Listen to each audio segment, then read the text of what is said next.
Guys, my name is Faz and you are watching Technical Tuition YouTube channel. In this video I am gonna show you if your icons are not showing, then how you can back your icons on your desktop. So before starting the video, I have one request for you.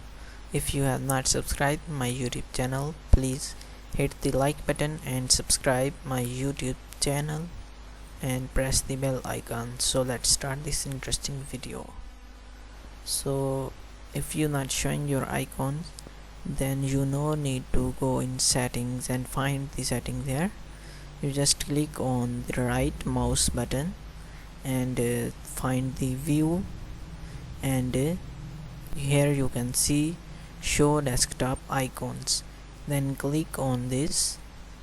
Oh boom, you can see my icons are back on my desktop. So this is the very simple step. Many people do not know how to solve this, so I have tell you, please subscribe this channel and like this video, and thanks for watching.